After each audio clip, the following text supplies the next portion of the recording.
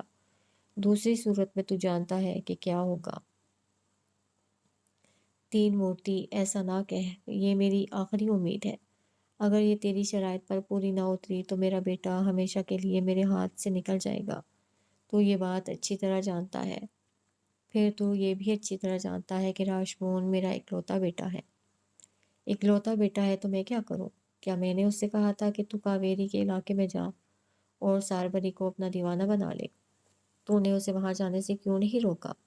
تین مورتی نے سخت لہجے میں کہا۔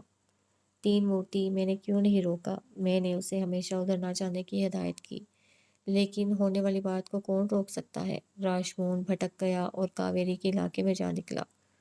اس سے غلطی ہو گئی تو معاف کر دے۔ ٹھیک ہے، اب تو جا، میرا کہانی سنانے کا وقت ہو چلا۔ تو اس انسان کی بچی کو یہاں چھوڑ جا اور پہاڑی کے قدموں میں اس لڑکی کی لاش کا انتظار کر۔ جب 10 انسان میری کہانی نہ سن سکے اور بیچ میں بول پڑے تو یہ بیچاری میری کہانی کیا سن پائے گی؟ پہلی کہانی میں ہی چل بسے گی۔ یہ کہہ کر تین مورتی نے قہقہا لگایا۔ اچھا تانیہ، میں چلتا ہوں۔ میں تمہاری کامیابی کے لیے دعا گو ہوں، کاشگر نے کھڑے ہوتے ہوئے کہا۔ آپ بے فکر ہو کر جائیں، میں جانتی ہوں کہ تین مورتی مجھے خوفزدہ کرنے کی کوشش کر رہا ہے، لیکن میں ڈرنے والی نہیں ہوں۔ اللہ مالک ہے، جو ہوگا دیکھا جائے گا۔ تانیہ نے بڑے اطمینان اور یقین سے کہا، اوپر والے نے چاہا تو فتح ہماری ہوگی۔ ایسا ہی ہوگا۔ میں پہاڑی کی دامن میں تیرا بے چینی سے منتظر رہوں گا۔ اس کے نہیں کاشگن، اس کی لاش کے منتظر رہنا۔ جاؤ اب جلدی سے یہاں سے نکل جاؤ۔